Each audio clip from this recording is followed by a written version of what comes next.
Ron, and welcome to We All Be News Radio and TV, the news-free Dixie for the 21st century.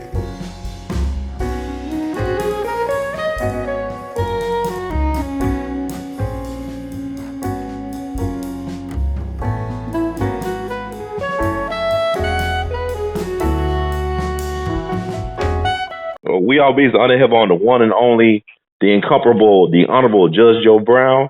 How you doing today, sir, or tonight, rather? All right, Mr. Hurd. How's everything with you, sir? I'm good. I can't complain, man. I'm blessed and highly favored, I guess. I mean, it's halfway through the first month of the new year, and things are on the upswing, though it's getting cold outside. So what's going on with you? Oh, I'm okay. Yeah, so there's so much. Yo, go ahead. I'm sorry. They're announcing this new show I've got coming up called Hot Topics. Oh, excellent. So that will be coming to you soon. Check it out. It'll be in your local listings. Anyway, that's good, I guess. We will be stirring up some controversy. That's excellent. Well, that's very much. Congratulations, Judge, on that accomplishment. So I know people, I know in the chat comment section of our videos we've been doing for a while, people have always asked when is Judge going to come back on the TV. People know that your presence is needed, very much so right now, especially relates to strong, positive black male role models that could be accessible to the people. And speaking of what's going on right now, it's like there's a witch hunt of hetero black male symbols in our culture right now. I don't know, it's kind of weird. Everything's going on. Could you speak on that a little bit? Oh, yeah. Well, it's not really new. It's just that there is a push. For the last 50 years, they've been working on what they've been doing, emasculation of the country. Mm-hmm. And racism and the manifestations of race consciousness have been basically a smokescreen for that. We get impacted by it anyway. However it works out. It's bad for black men and indirectly for black women. But some black women don't see it that way, and that's unfortunate. And we have your white supremacist type white guys, and the straight ones are being targeted as well as black men. And we have the other kind that seem to have been prospering as a result of this. LGBTQ is doing very well.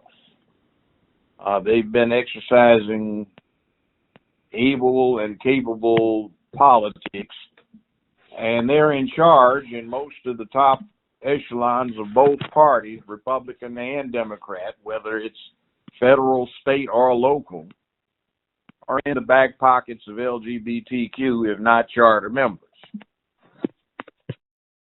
So congratulations to them for being very political. And they also control the primary means of the world's propaganda, to wit Hollywood. So they've been using that in a sophisticated fashion to inure the public to that agenda, so that the public is gradually acclimated to it.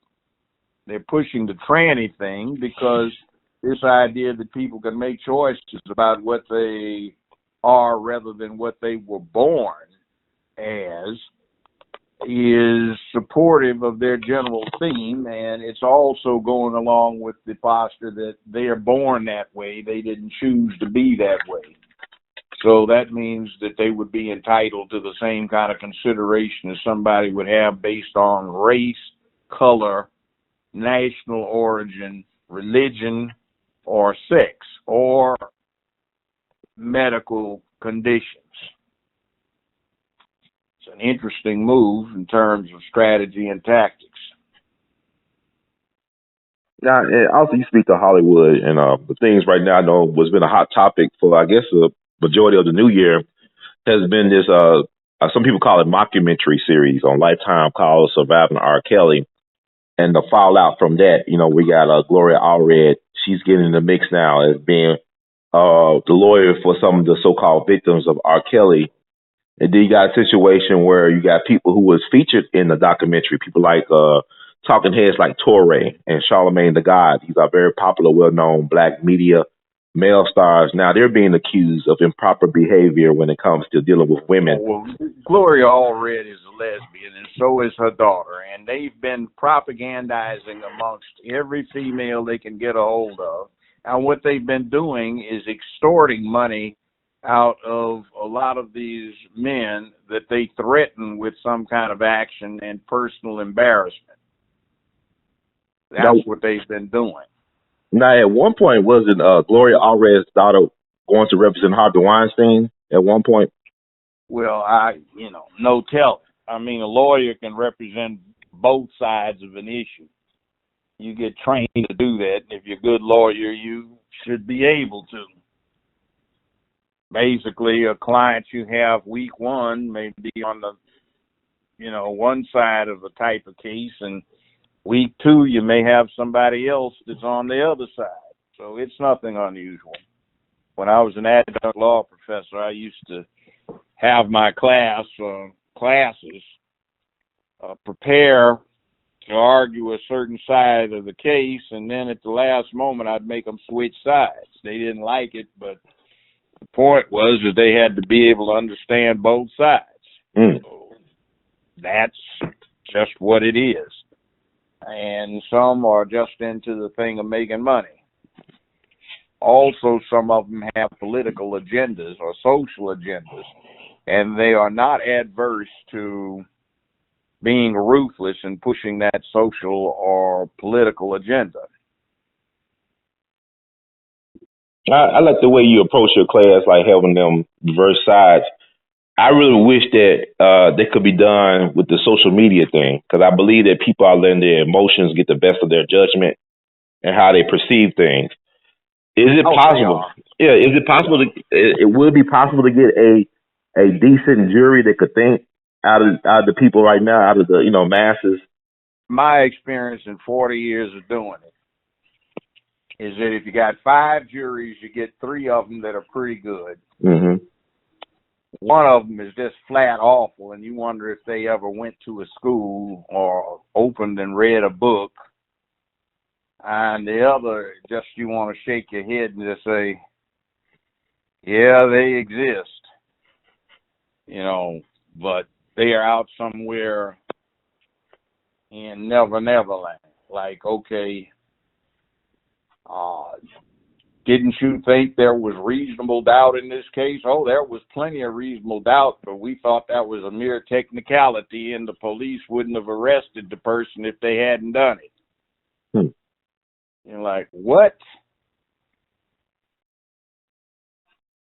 You get these things. So I wound up, when I was on the bench, taking precautions directed toward that one either bizarre jury out of 5, that one real dumb jury out of 5. 3 of them would be okay. Mm-hmm. But people are like that. Sometimes on Twitter, I engender heated discussions amongst some people from those who are just dogmatically into being politically correct without having thought about it. It gets fascinating to see what you come up with. It is fascinating when you see what you come up with. It's just like, hey, do you think about this? Well, let me ask you this then. Like, you was involved in the MLK birthday is today, basically. I mean, we observe the birthday on Monday coming up, but you was involved, you played a pivotal role in the MLK assassination, post-assassination stuff, as far as the court stuff. You presided over part of the case where you found out that the gun that is in the possession of the so-called National Civil Rights Museum is not the gun that was used to kill MLK. And you raised doubts if, even James Earl Ray was involved to a certain extent. Oh, yeah, Ray was not the gunman. But could you get like in a U.S. civil trial, right, in Memphis, December 8th, 1999? I testified as a ballistics expert in the civil trial they had in front of the late James Swearingen, circuit court judge, in front of a jury too. Yeah, so I'm asking that the jury found the government, possibly government, complicit in killing Dr. King. Could you get that same type of verdict 20 years later? If we were looking at, with the age of social media and all this stuff, this social media lynch mob mentality, could we get? Yeah, that is a problem. Okay. We have these people that on the left 25 years ago were into being politically correct, and politically correct at that time was follow the Constitution, innocent till proven guilty. And then you got the OJ trial. Right. And that started going south on that because of that sleaze Nancy Grace that was the reporter that kept inaccurately reporting events and stating to the country that the evidence against OJ was devastating when actually it was not. It was very weak, if not non-existent. So that's the start of it. You can blame that sleaze for a lot of the bad things that are happening now, but in any event, the politically correct thing is now women are not satisfied, or their sycophants are not satisfied, and they don't care how they do it. If you can't do it legally in a court of law, then let's do it in the press. So you can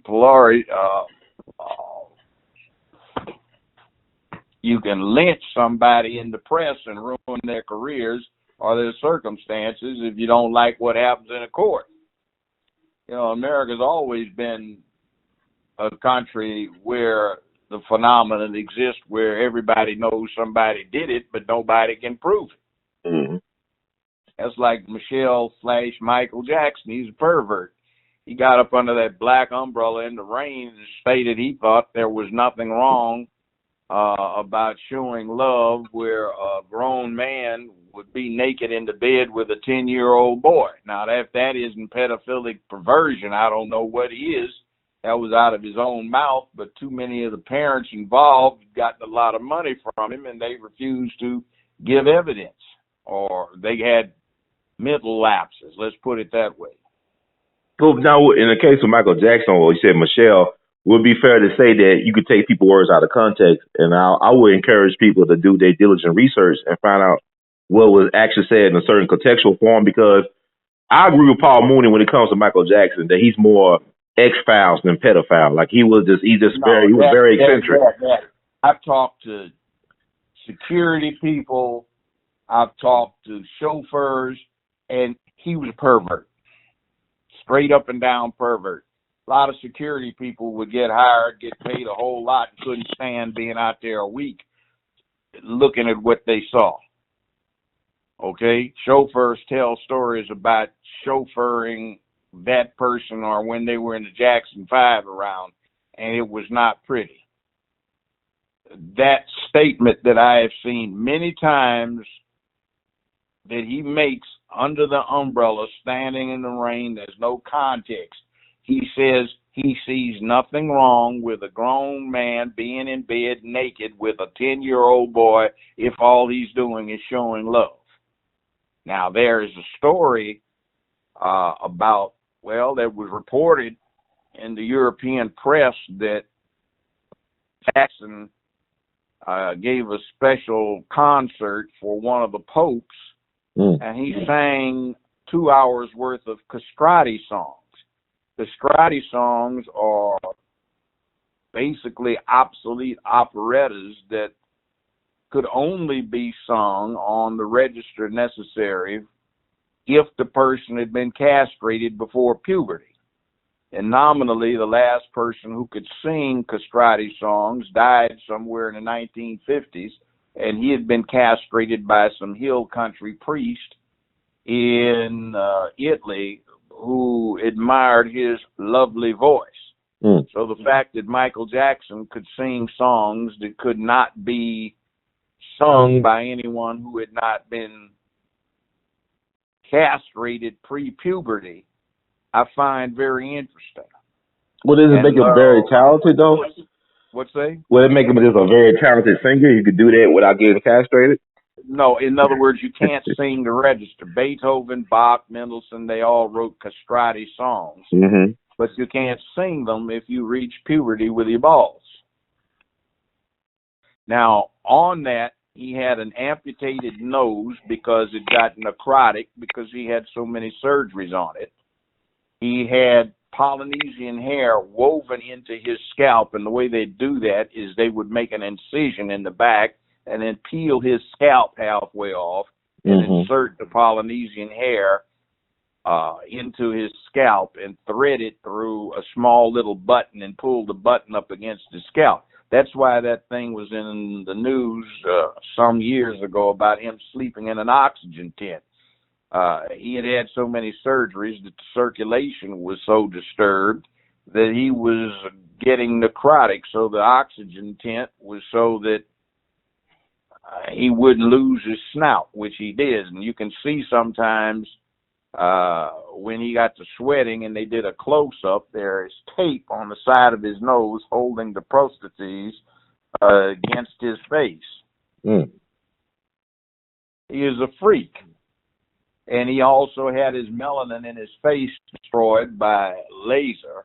And if you ever see the making of the video Thriller, there is a scene toward the end where he's sitting in a barber chair and he has no shirt on and he's just as chocolate as he ever was. But there is a sharp line that goes around, matches his jawline, and he's white as a sheet above that and perfectly chocolate below it. That's where he had the melanin cells destroyed with laser. And it turns out later on that not only were none of these children that were supposed to be his genetically, the so-called mothers weren't even the mothers.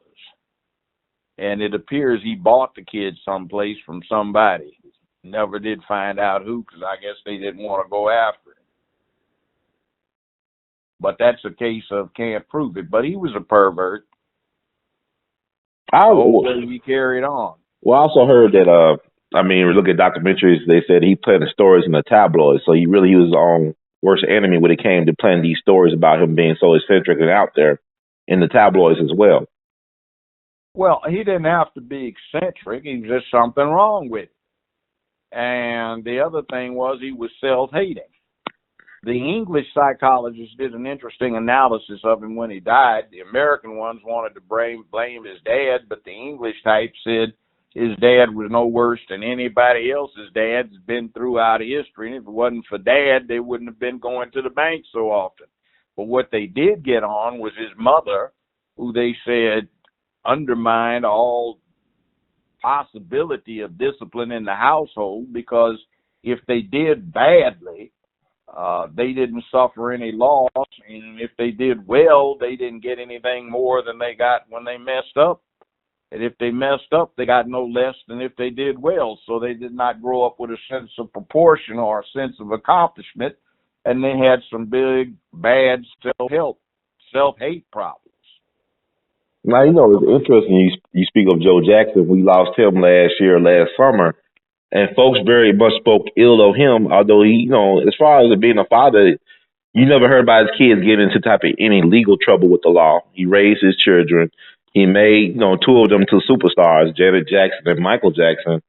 And, he was a strong black hetero male as far as I know from his image. And it seemed like as soon as he died, they started attacking him in the media. That's par for the course. What the whole scam is with the press is attack any kind of masculinity, particularly black masculinity. Now, I used to date a sister out on the West Coast at one point some years ago, and one of the Jacksons was interested in her, and she lived in a gated community, and that fool would climb up on a ladder with a pair of binoculars and sit on top of the wall trying to look at her apartment to see if she was up to something. Okay. Now, I found that a little strange. She wouldn't have anything to do with it. It's interesting. Well, I say people are kind of, what is normal, though? How do you define normal, Judge? Everybody got a different way of understanding. It's not normal to sit night after night on top of a fence with binoculars trying to stare at somebody. I think I agree with you on that one. But I'm saying, like, it's just with everything becoming so normalized now. Because I mean, it was at one point that homosexuality was considered a mental illness. Now it's Well, very much accepted now. let's put it this way. The majority of the world probably considers it still to be a mental illness. And they don't treat the gay thing too well elsewhere in the world except in Western Europe and in the United States. So let's say the majority of the world does not have the U.S. opinion about it. And there are probably many more mental health specialists who think something's wrong with it, whereas here, the politically correct thing is to say it's okay.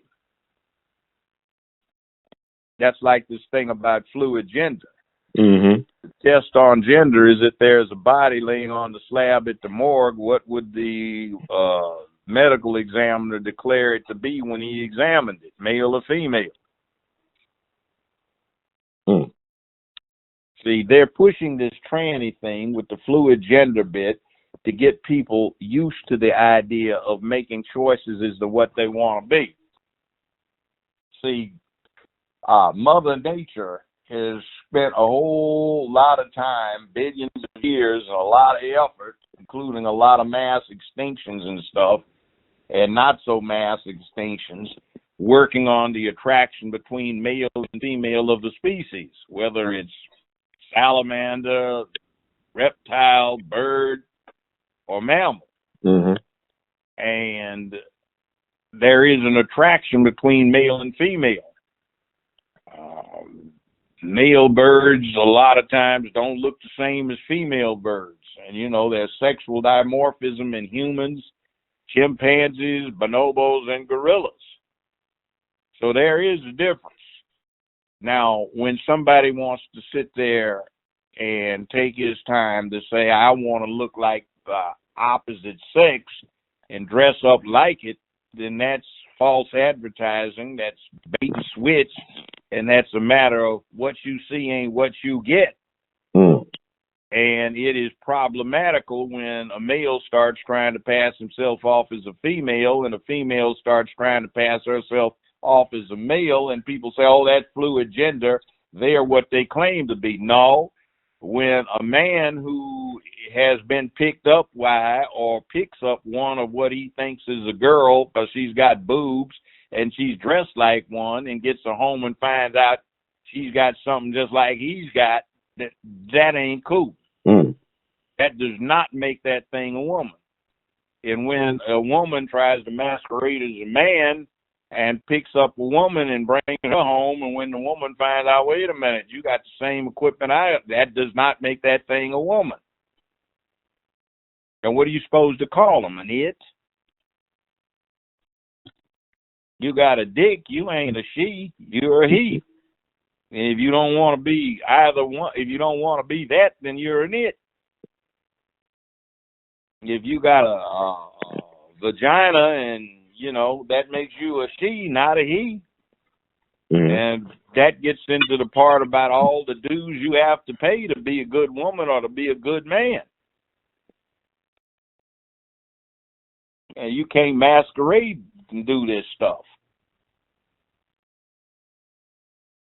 But, you know, that's the thing they're doing. So also H.R. 2282, a House bill in the Democratic-controlled House now, wants to modify the Civil Rights Act of 1964 to accommodate what is going to be pedophilia.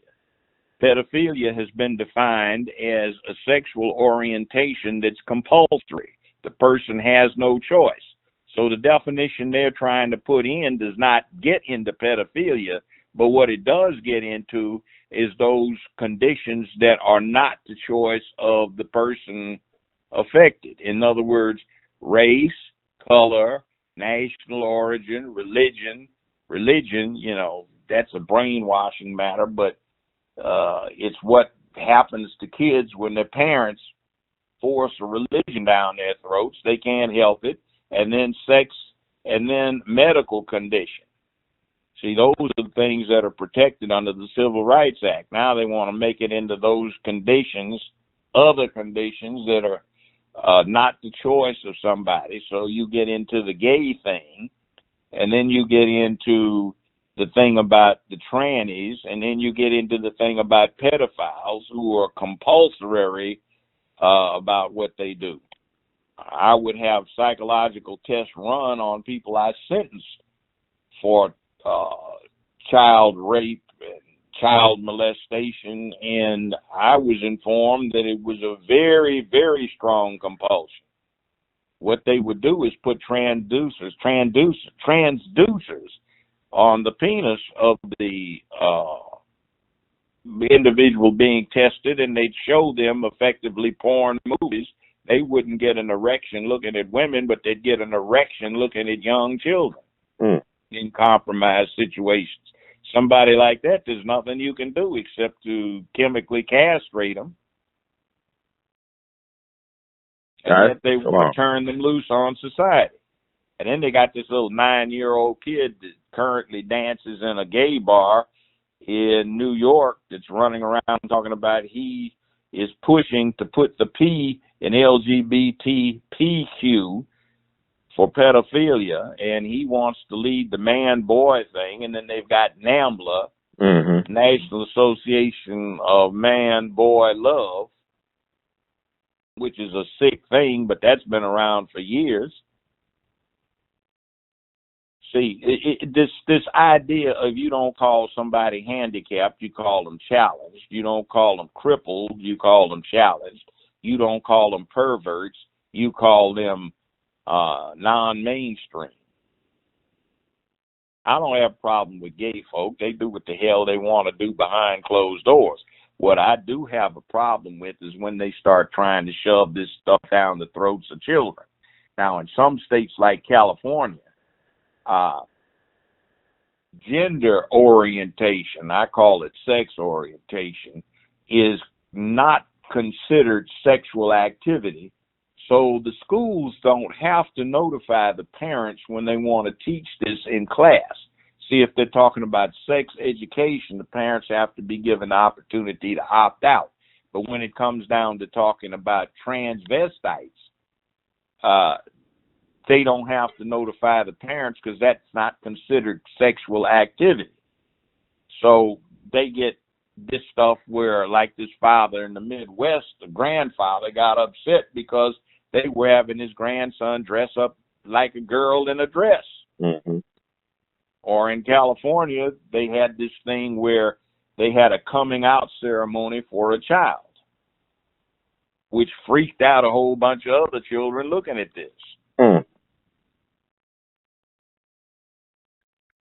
See, these kids haven't even reached puberty. They don't even know what sex is, but they're teaching them about this kind of thing. Well, it's like a programming or indoctrination. It's not about natural selection or anything. It's not about nature. It's about they nurturing some type of agenda. Man, Judge, I want to ask you this. Do you feel that it's right for same-sex couples to raise children? I think all the examples I am aware of, something's wrong with the kid when he starts getting past puberty and starts getting in high school. I have a lot of principals that I know, have known for years when they were just ordinary teachers, and they tell me that they have kids who have severe problems in school, and then when they have a parent-teacher conference, 2 mothers show up or 2 fathers show up. See, humans are genetically evolved, physiologically evolved, mentally evolved, emotionally involved to deal with traditional 2-parent male-female families. Now, I know the argument about it's better to have a loving couple adopt them than to have them in an orphanage, but I'm not so sure, because you may have your feelings hurt being in an orphanage, but you may not be actively recruited to something that you're not supposed to be recruited to. Because remember, the argument about tolerance is based on the theory that The condition is genetic. Gay folk are born that way. They don't become that way according to the popular politically correct theory. So if they adopt someone, are they going to run tests on that child, which is when it's too young to have tests run on it, to determine if that child has got a proclivity or an inclination to be gay? You can't do it. So that defeats their own argument. You take a child that you don't know the background on, who has not shown any signs, and you turn the child over to a gay couple. Are they going to raise it, and is it going to see the interaction between a gay couple, or is it going to see the interaction between normal parents?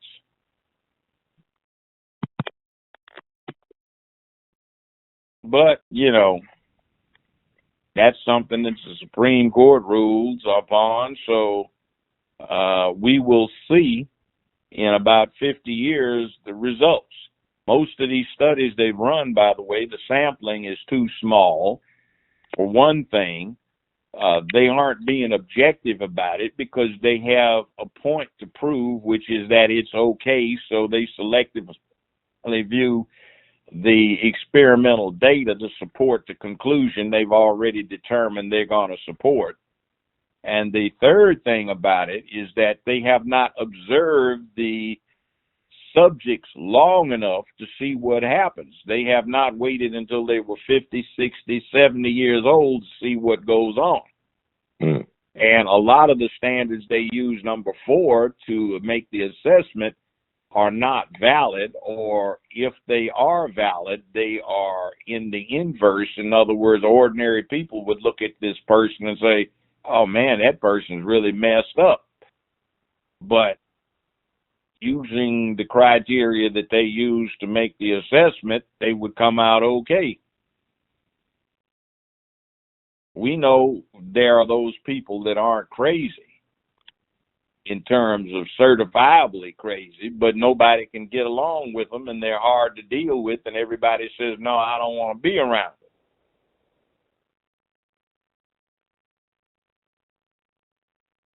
But that's a politically correct way of life these days, and they've run a beautiful propaganda program for 50 years with the contrivance of Hollywood, Madison Avenue, and a lot of the elected officials who are charter members of LGBTQ. At the top, that's what a lot of them are.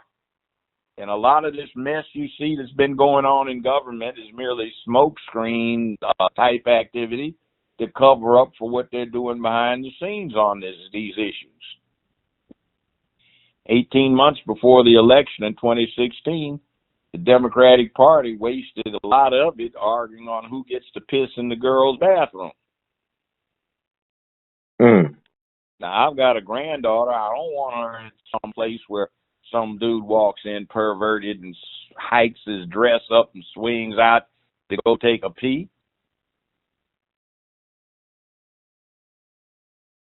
Oh, man. Or even worse, see what the Obama administration's executive orders and edicts were about is this didn't just include bathrooms or toilets. This included locker rooms in junior high and high school, and this included showers in junior high and high school. And can you see a boy walking in with his thing hung out, you know, showering with a bunch of naked girls, or vice versa? What kind of mess that's going to be? Man, Judge, I got to ask you this. I mean, do you see, I'm just thinking about all the stuff you say, the visuals is crazy. Do you see homosexuality as being kind of like a gateway to pedophilia? I don't. Okay. But there is an uneasy alliance going on because all of the above are classified as being born that way.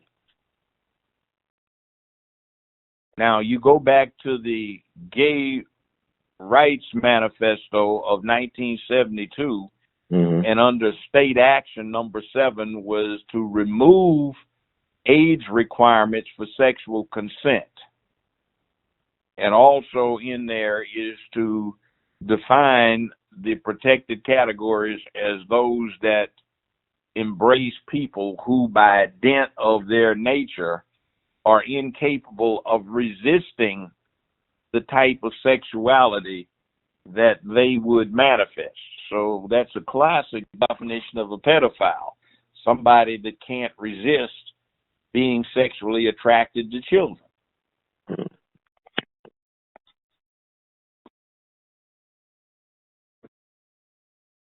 That's not good.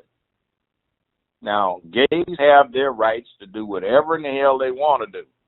But when it starts getting into policy, social or political, they're just like anybody else. The Republican Party is wide open to attack and criticism behind their policy advocacy. The same with the Democratic Party. The same with the Green Party. Mm-hmm. The same with LGBTQ. See, once you get in that arena of starting to advocate for social and political and economic policy, you become wide open for attack. You know, I'm sure there's some Republicans you can drink beer with and some Democrats you can drink beer with. Hell, done a lot of that, but you don't have to agree with them. Like I detested and despised Hillary Clinton. A lot of people can't stand Trump. Some of both are friends of mine. I like Bernie Sanders, but a lot of people apparently resent Bernie Sanders for causing dear Hillary to lose. For whatever that's worth. Well, I'm also thinking about you saying all that. Like, I look at the LGBTQP whatever, as well as Jews as being protected classes in society, in American society. They're very well organized for their agendas, and they got strong representation at certain levels in government. But also, I'm thinking about the fact what happened last year with the lesbian couple who had a majority of black kids. Yeah, those people. Yeah, but they were mostly majority black kids. I'm saying black children are not being protected in this system. It seems like black children are being used to be adopted by gay people and everything, celebrities and like persons. Well, look at what's that white female. Yeah, Charlize Theron, right? The actress from South. That's what I'm talking about. She, two boys into girls. Right, that's crazy. Why is nobody really speaking to all these so-called black celebrities? They scared to touch that topic with her. Because most of them are gay. I kind of figured that. You talking about mostly black celebrities? Yeah. LGBT on its site claims that 85 to 90% of everybody involved in Hollywood, actors, writers, directors, producers, whatever, are gay or bisexual or lesbian. Wow. There aren't so much transvestites because they get to do that on the job. You get Tyler Perry and all of the Wine brothers and all of the rest of them that are dressed up like girls. Wow. And everybody laughs. See, but that's by design. There's nothing funny about that. But what about these celebrity types like the Madonnas and Charlize Theron? They're adopting black children. Should black children be like, why are more of us, not like even the black church, stepping up on behalf of these foster black kids? I mean, why anybody speaking out about the children being taken advantage of in this way? Well, it's not unusual. Mm-hmm. I went to college with some black people that got adopted by whites. Mm-hmm. One of them was okay, and several of them weren't okay. Or let's take a classic example. Dr. George Washington Carver. Mm-hmm. He got adopted by a white couple, but they already had a daughter. So guess what they did? The day after they adopted him and brought him home, they got him castrated. Right. And that becomes a metaphor for the experience. And you can actually hear his voice. They recorded his voice. You can actually hear his voice, and he had a very high pitched voice as a result of being castrated so young. Mm-hmm. You talk about the castrati, but okay, I'm gonna ask you this because this is on my mind too. I'm thinking, I got these wheels. I'm paranoid. I think you should be paranoid as a black man in America right now. I really feel they're pushing this homosexual thing against black males so we can stop reproducing ourselves, because there's been studies showing that white folks are dying off faster than they can reproduce, and black folks still reproducing in spite of abortion rates being real high and stuff like that. So you think there's a conspiracy to stop black hetero males from existing in order to stop reproduction? I don't think that's what it is. Okay. I don't think they're really worried about that so much as they are trying to attack masculinity, and starting with black men, who are the most obvious examples because of the way we carry ourselves sometimes. That makes it easier to do it on another level. They have adopted the black woman as a role model because, as they say, black women are the only women in America that know how to handle men. That's interesting. Sapphire. Mm-hmm. You know, I haven't heard it in years, but Sapphire used to be an insult about the wrong kind of acting woman. Mm-hmm. I heard them 50 years ago talk about how much they admired the way black women run their men. Black women run their men. Mm. So it's not surprising, but it's just like the NAACP. They had W.E.B. Du Bois was the only black founder of the NAACP. There were two white people, one woman and one male. They were Jewish. And why did they get interested in founding the NAACP? Because they had a higher motive as far as they were concerned. They were concerned about people of their particular ethnicity, Jews. So the theory was, is if you couldn't do it to a Negro, you couldn't do it to a Jew. So they would use black folk, colored folk, as test cases to challenge stuff that had an indirect or direct impact on Jews. And then for the first part of the 20th century, the first half of it, there weren't any civil rights laws on the books. What most advances came under were the ASPCA laws, American Society for the Prevention of Cruelty to Animals. The theory on that was, if you couldn't do it to a dog, you couldn't do it to a Negro, you couldn't do it to a Negro, you couldn't do it to a Jew. And the first two long-term presidents of the NAACP were Jewish. Turned out they were also FBI agents, but that's another story. Not informants, but agents. Are you talking about like the Spingard guy, or the Spingard medal, whatever his name was? Yeah. See, I'm saying, to me, when you say that, I'm thinking that black folks is collateral damage for everybody else. So since we just lab rats and guinea pigs for everybody else's investment. Yeah, exactly. And that's depressing to think like that, Judge, but it's reality, right? I mean, history bears it out, and what's going on right now. And see, unfortunately, we do a lot to sustain the stereotypes. I mean, you go someplace, look at how we get dressed. You know, got a baseball cap turned around, you know, the white kids emulate that because they think it's cool. You got on tacky stuff, your pants are dragging, your colors don't match. The women have on garish clothing and outrageous hairstyles, 15 pounds of weave in their heads, you know. And we are loud. You can hear what we have to say on the other side of the restaurant because we got to share it with everybody. We use the N-word all out in the parking lots going to our cars. And, you know, that sustains the stereotypes. And see, that's bad for us in the long run, but it's good for America in the short term because when you have 320 million people, you have a massive amount of undisplaced interpersonal hostility and aggression.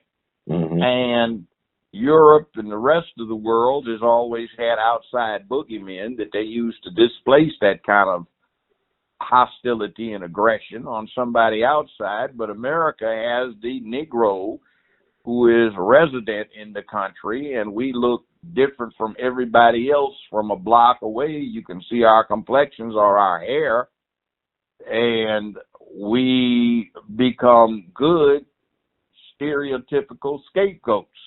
In other words, the typical American other than the Negro, white, brown, red, yellow, can say our problems are because of these black folk.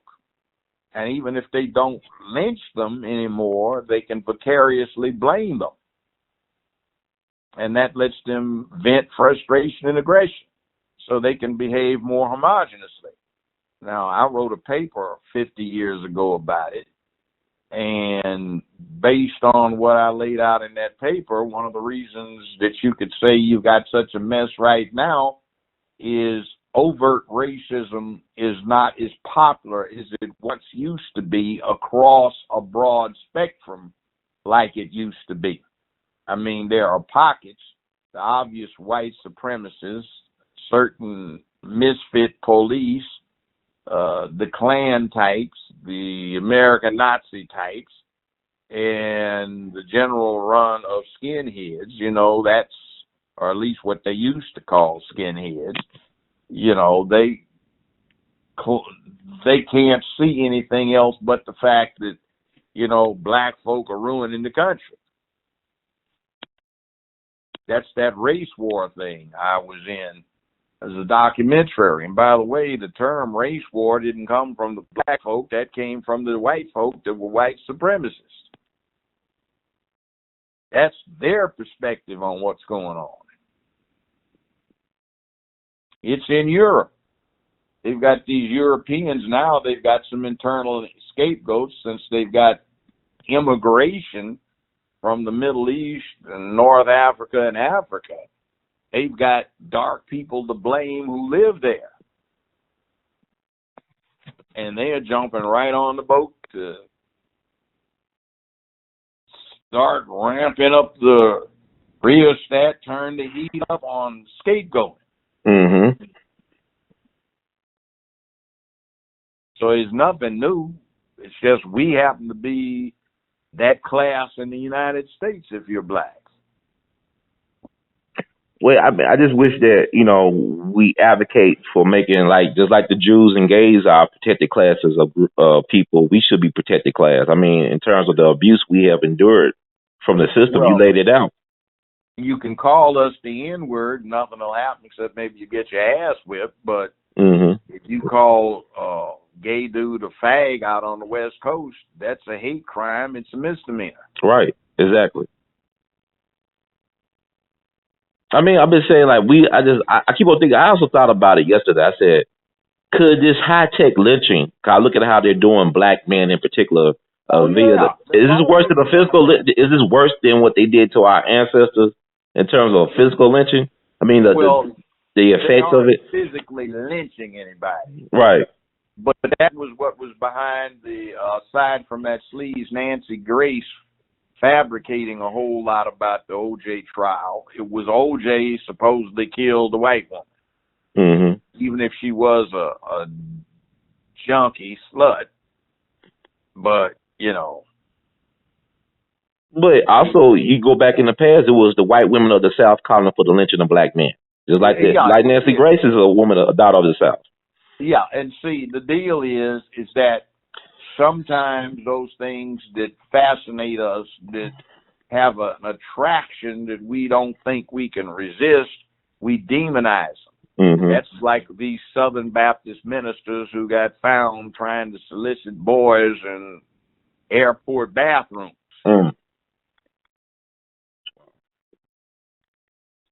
See, that's a lot of times people are quite willing to demonize something they're afraid of because they can see the application to themselves. They're tempted.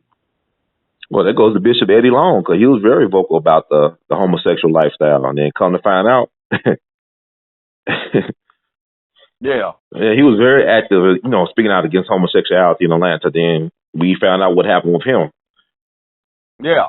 Well, I mean, there it is.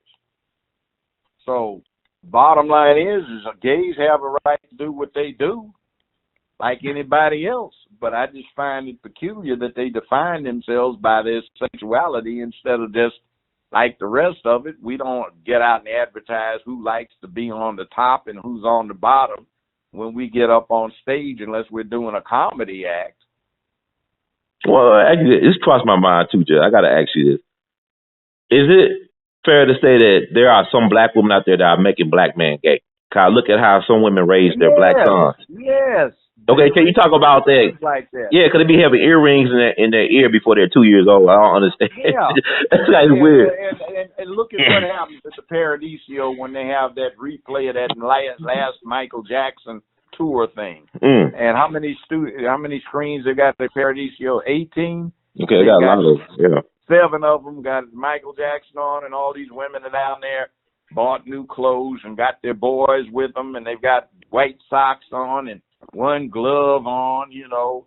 Like, why you want him to look like that when this boy would sit there, if he was still alive, would be trying to sodomize you? Well, he can't do that. He'd be trying to give him fellatio. Oh, my God. But, Judge, nobody, I mean, I know what you said about security. Nobody came forth with the information or court of law to put this man behind bars. That's my problem with it. It might be true. I don't know. But it's not been officially proven. Look. Legally, he's innocent until proven guilty. Right. They were trying to come back on him for some other stuff because they were having the hardest damn time getting those women who had been bought off and paid to bring their children over there to come forward as witnesses or to not forget everything and, you know, have their recollections refreshed.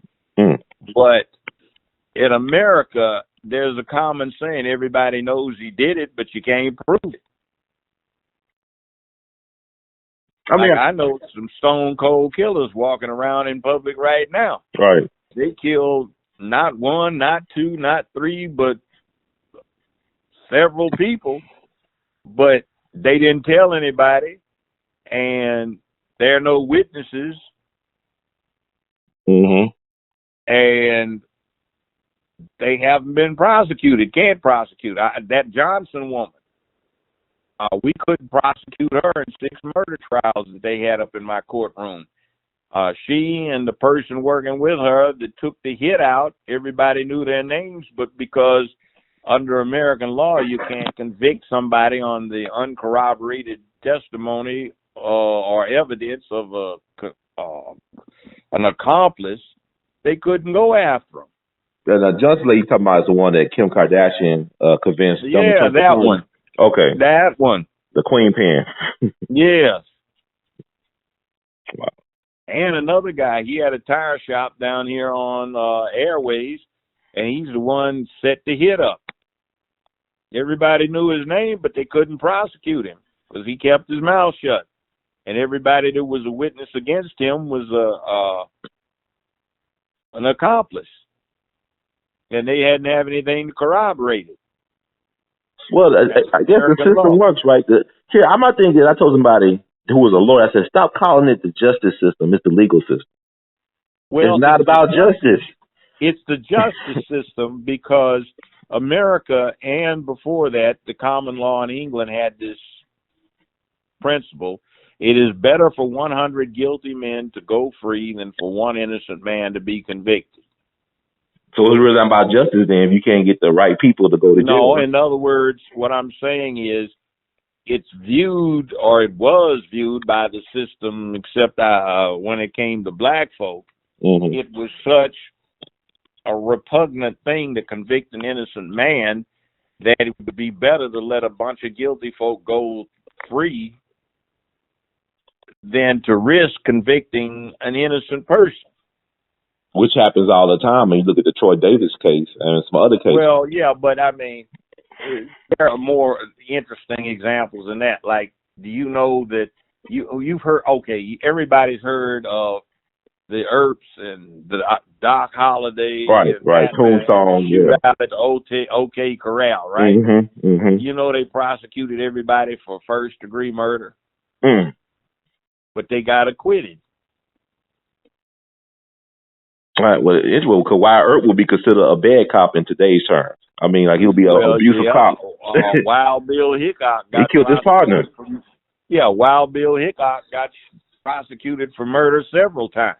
And he killed his deputy too by accident. And, yeah. Mm-hmm. Well, that one was an accidental homicide, but He was crazy. yeah, look at hell, that clown Nathan Bedford Forrest went to trial twice for murdering white folk. Yeah, man, he murdered folks that killed his uncle. It was like some type of Clint Eastwood and Unforgiven thing he was doing. Yeah, but he killed somebody with a balk of wood who just argued with him too much. You know, America loves their homicidal maniacs. We call them heroes, and we make holidays for them. And that's what we do over here. It's just interesting. Well, look at Europe. Mm-hmm. The longest running case in English jurisprudence is a case wherein every time there's a new chancellor, he calls the case and they announce unready to proceed. The plaintiffs own a large tract of land that includes Liverpool, and they don't collect taxes. They collect rents that are paid to the family. And the plaintiffs were the previous owners of the land, and how they were previous is the guy was out hunting, and the ancestors of the defendants captured him. They stripped him naked, tied him to a spit, and slow roasted him over a fire for 3 days. Wow. Until in his agony, he agreed to sign over the properties, and then they slit his throat to give him a mercy killing. Jesus. Now, that's the longest running case in English history. It's brutal. What do you think they did with these broadswords that they have on all kinds of government symbols? A sword, a battle axe, a shield, a lance, armor, knight in shining armor. They killed people. That's what they were doing. Their direct analogy for them is,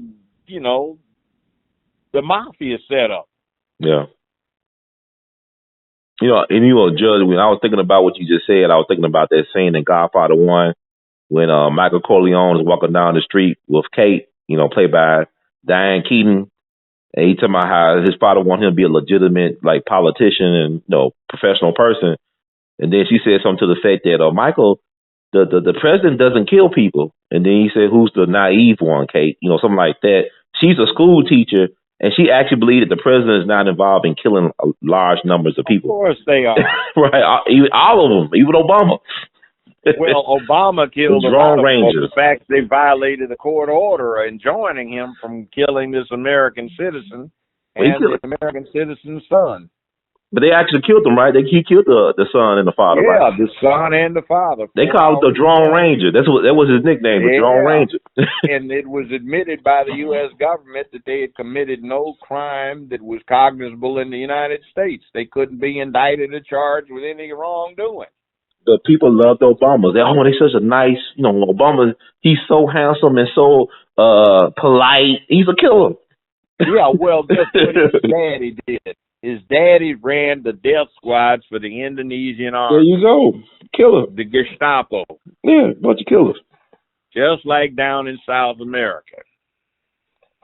What I'm saying, but people look at these people as being genteel and nice, and people full of shit. I'll be honest, like, even with, I gotta ask you about this case too, but even with the Johnson thing you just said, people let the media bullshit them. The media don't tell nobody be loving us to sleep. You know what I'm saying? They don't even look at the court case. Kim Kardashian said the poor old lady was just trying to keep her house and got busted with a bag of coke. Do you know what they convicted her of being in possession of? What? 6,600 pounds of 95% pure cocaine and several tens of millions of dollars. So in reality, she was Ma Barker. What are you telling me? Exactly. Okay. Not no sweet old lady. And guess how much that cut out on a street cut? That's 18,000 pounds of street cut coke. That's 9 tons. I mean, think about it. So the typical SUV doesn't weigh but 4,000 pounds. So she basically was a gorilla pimp when it came to the drug stuff. Exactly. She ran and controlled the coke rackets from New Orleans all the way to Chicago to St. Louis. Wow. And up to Louisville. All of these crackhead babies and crackheads we had running around in Memphis in the late 80s and 90s, that was her. She represented the Mexican cartels.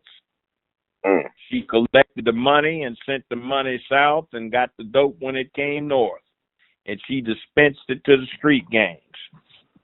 And people forget Memphis is one of the biggest distribution hubs in the country. Everything comes through here, including them drugs.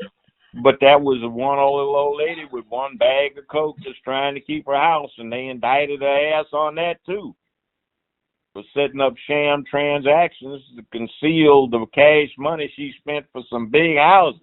The woman made tens of millions of dollars. See, my thing, I wonder if she kept any of that money. Think she kept some of that money hidden somewhere? She may have, but I tell you what, they had a bunch of people in the federal witness protection program behind that, and a lot of folk copped out to 10 years. Wow. In the same case. Crazy. Wow. One of her co-defendants who just worked for her got a life sentence. So she was his boss. Why does she get hers commuted and he's still doing his life sentence? Yeah, but where are you going to get this type of hard, like, when people, this requires investigative journalism, people just taking themselves to look at the court documents. Anybody can go to Wikipedia. For the last 10 years, that case has been on Wikipedia. Wow. Running the whole thing down. And they've got abstract of the court findings. And but what made Trump let her go then? Trump got access to this information. Nobody checked it out. Okay. He was anxious to get some good PR, and Miss Slutty Kim, you know, amateur porn queen, she sat there and, you know, she just took a load in the face, and that's how the family gets the money. For the last 18 years, you know, $4.95 a hit. But now $7.95 a hit on Comcast, Xfinity,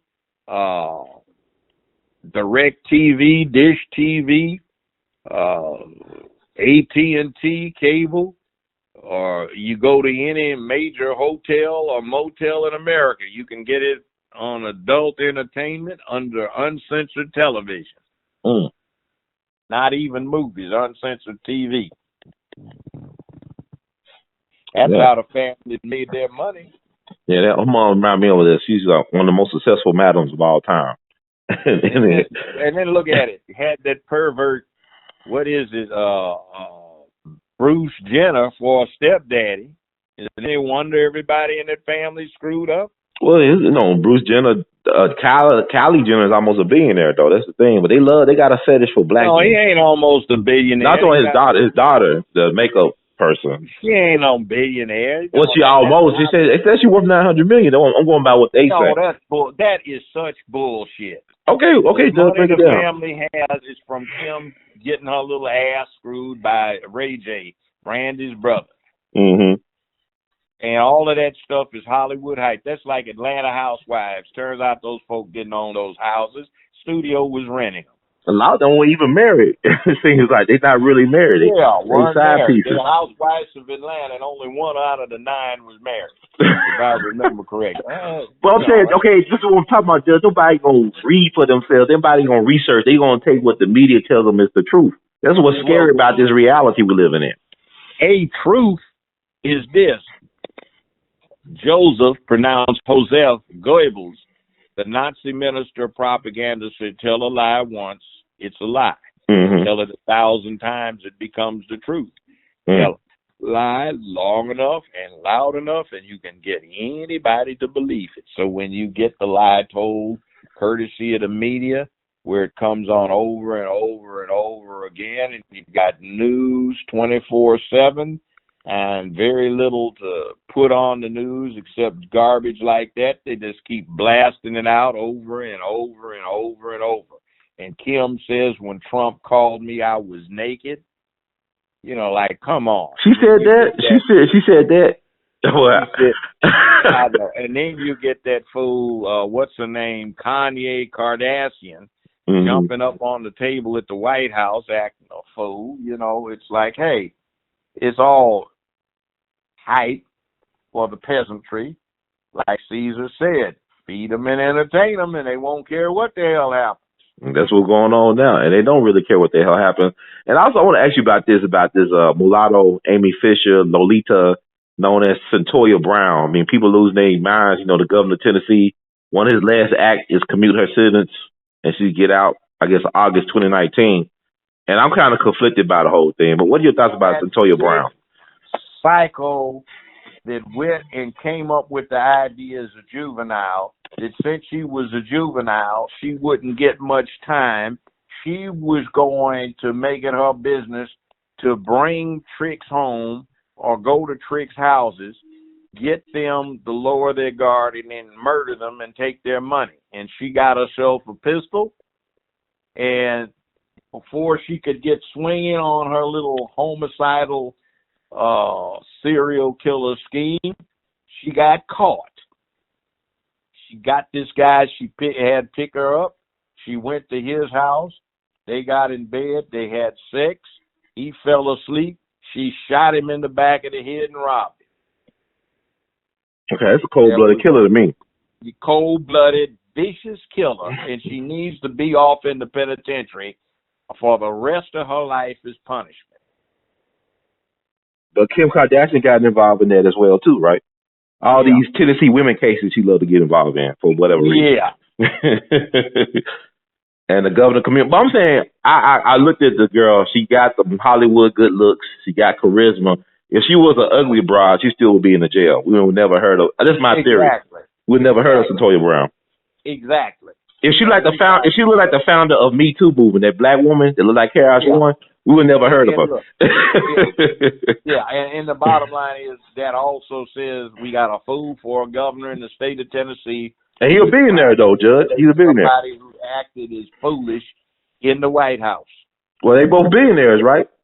Billionaire white men, Haslam and Trump. Usually that indicates some modicum of sense unless they just inherited it. I think Haslam, his father started those pallet stores, whatever. I think it's inheritance. Just don't be a fool and lose all the money. Using what I call a sterling example of a governor. Who's that? Athlete. But I said this to Toya Brown. I just like people emotional. Black folk, we just being used as fools. It seems like everywhere I turn. It's a damn shame. That broad needs to be up in a jail. Vicious thing deciding at 15, since she's a juvenile, she can get away with it. She's going to go come up with the scheme of let me pull off these robberies. I look like a little cutie pie. I can get anybody to take me home, or I can go by their place, and then as soon as they let the guard down, I'm going to kill them. Okay, but people are saying that she might have had some type of alcohol illness syndrome from her mom, some type of... Oh, bull. Bull. She'd still be suffering from it. Well, you know what? Go ahead, Judge. She was Judge. smart, too. And what happened is it was just about that time when the thugs out on the street had all these juveniles running front for them saying, man, you a juvenile, man. They can't give you no time, man. You can do this with impunity. So what's going to happen, man, see, like, we going to set up a transaction, and you going to bring the money over here, and you going to take the dope back. So if you got the dope with no money, they can't bust you. And if you got the money with no dope, they can't bust you. And whatever they going to do, they going to have to let you go after a few days because you a juvenile. No, you guys can be tried as an adult. And see, that was the popular thing about the time this stuff went down.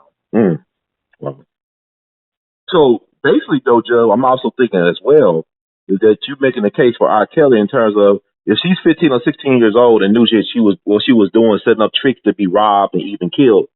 I mean, R. Kelly, he would mess around with girls 14, 15, and 16. No, that doesn't get him off the hook. He knew what he was doing. But would it say that they also do what they were doing, though? Like some of the girls knew what they were doing. No, you see a prostitute out on the street, you going to ask her for her ID? I don't know. I don't think I'll be. No. I used to represent years and years ago with Melvin Turner, Marvin Ballin, Stanley Fink, and a few others. We represented most of the hoes and pimps in Memphis. That is not how they work. Okay. Let me see your ID. What's you, the police? But there are teenage. There are a lot of teenage prostitutes. Yeah, but no, not. There are very few. So very few. Okay. Most of them are grown, and the deal is most of them may rob you or steal from you, but they ain't gonna shoot you. Mm-hmm. See, that's what made it so vicious. While he was sleeping. Yeah, while he was sleeping, shot him in the back of the head twice. Did she say? I gotta look at her stuff. I don't. Did he abuse her? I know he was a trick, but did No, he just brought her home, fell asleep. They were partying, and he fell asleep after they got through screwing. So she shot him in the back of the head twice. So her excuse at trial was alcohol syndrome from her mama. He even knew how to play the crazy card, so she got some sense. Yeah. I'm sorry, but I really believe because she looked a certain way. She's a good-looking young lady. Yeah, and she was able to have her way. So she could take advantage of somebody that would be unsuspecting. I mean, I don't think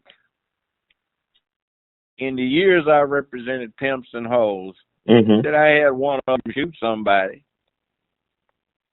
I mean, it's not gonna be bad for business overall to be known as a person to go around shooting your tricks. Yeah, well, there are pimps that would shoot hoes.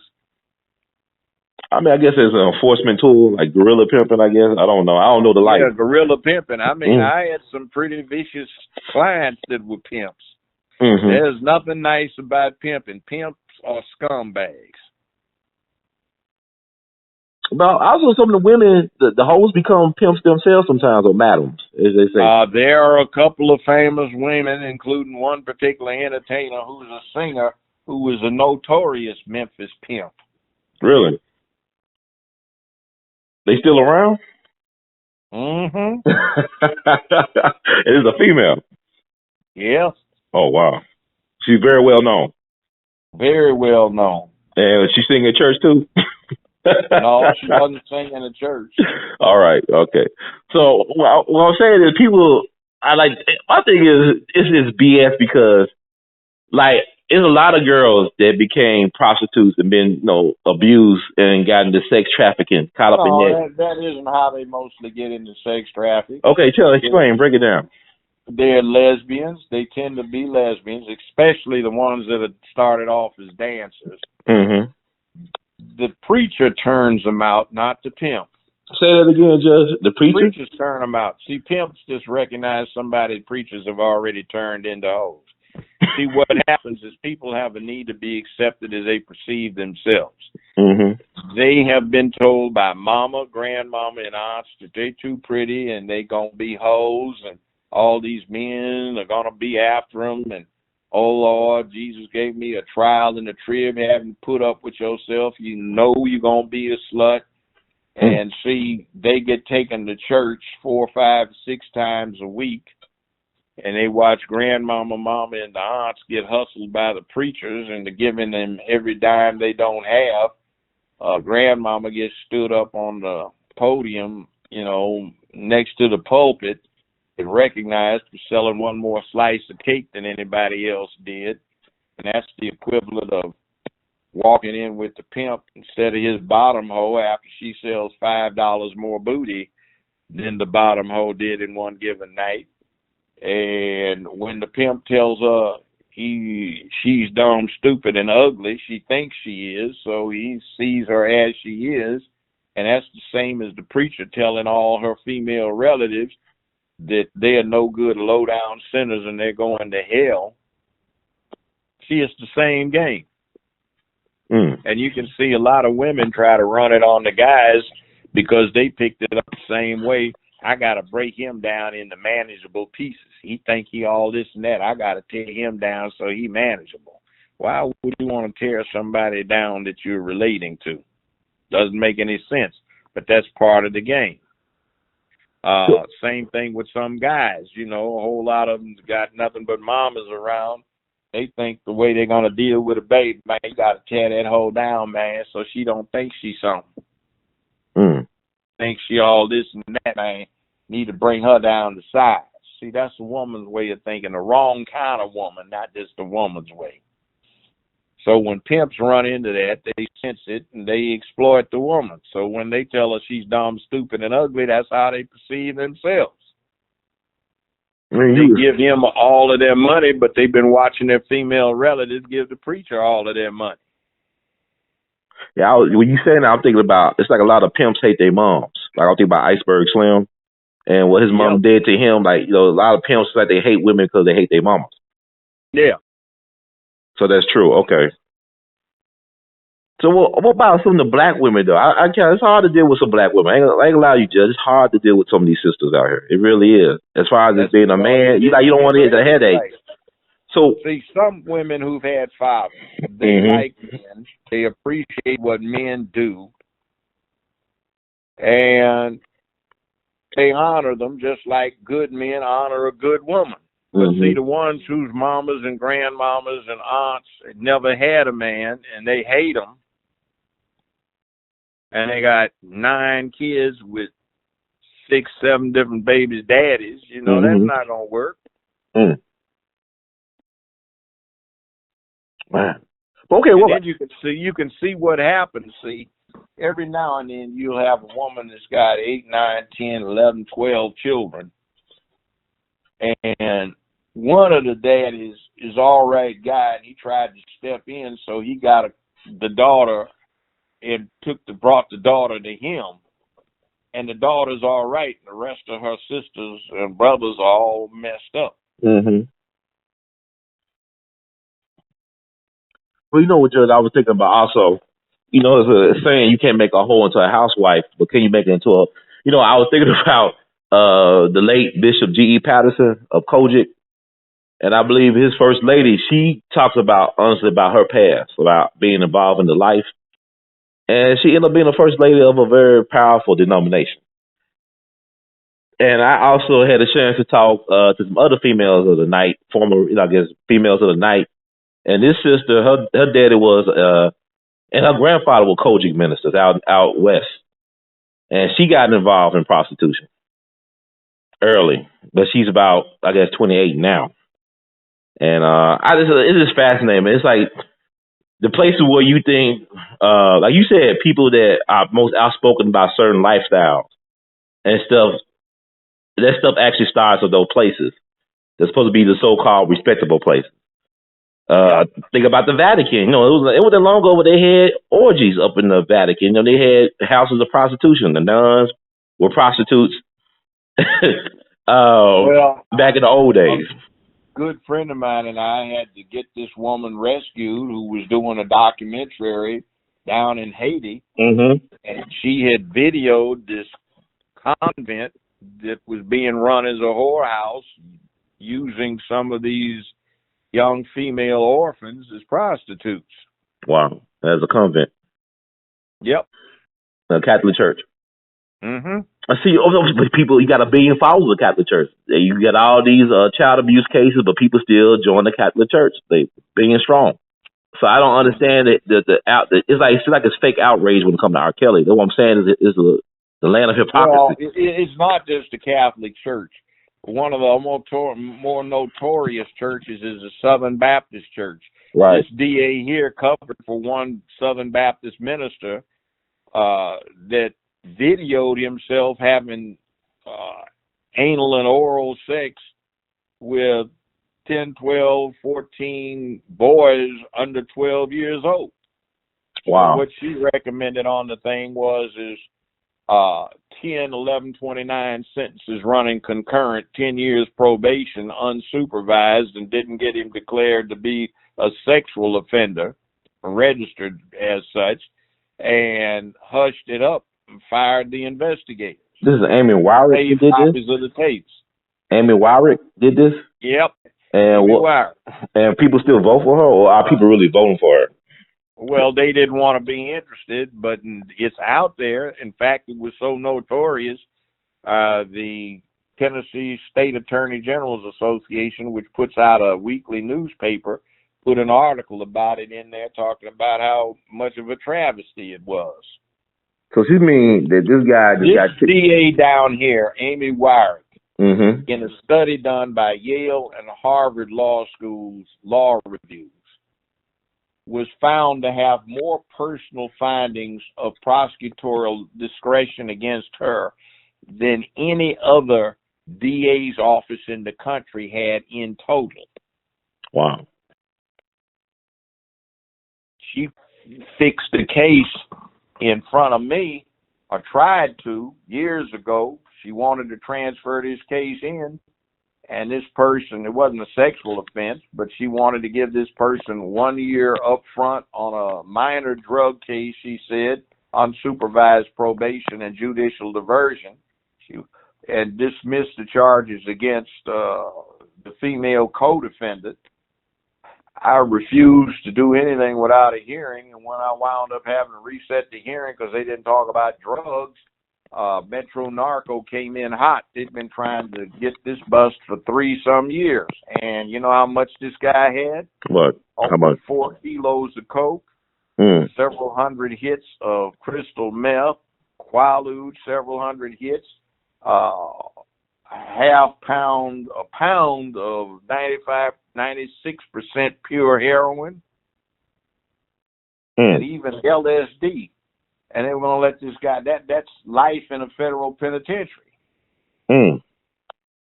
Or that's 45 to 60 years in the state penitentiary. And she was going to let him go for 1 year. And they had an ironclad case on it. I set the plea aside and set it for trial. Yes, how long has she been there? 3 years, and then 8 years, 6 years, then 8 years. I said nope. When they came up to 10, that would be to the state penitentiary. I let them enter a plea of guilty to 10 years. And how long Amy Roderick been the DA in Shelby County, Tennessee? She got appointed like 2011 or 12, something like that. But you talking about these cases? Cause I'm thinking about the guy that got the unsupervised. No, I'm talking about some of these were when she was an assistant. Okay. But they named her personally. And in one case, they indicated they don't see how she was not found in contempt and why no proceedings have been brought against her. Well, it sounds like she's very well protected by some entity or person in the system. Well, yeah. Like, look at what's going on downtown. Memphis is the largest predominantly black city in America. And the Justice Department has written some scathing reports about the imbalance of justice in here. Like, for example, about an equal number of white kids are busted for simple possession as there are black ones, but 95% of the prosecutions are black. And guess what?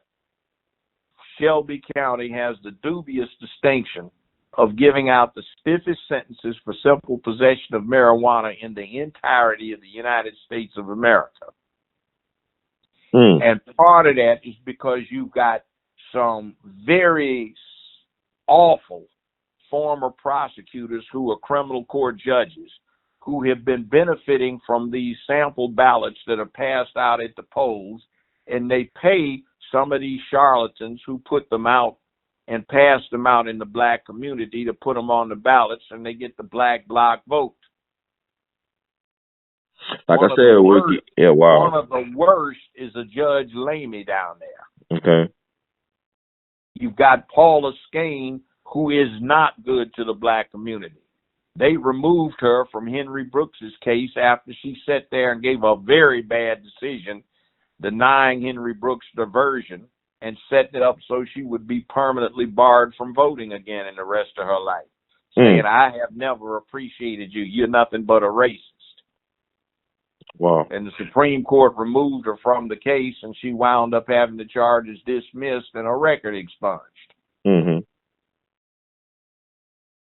See, that's the kind of thing we've got downtown.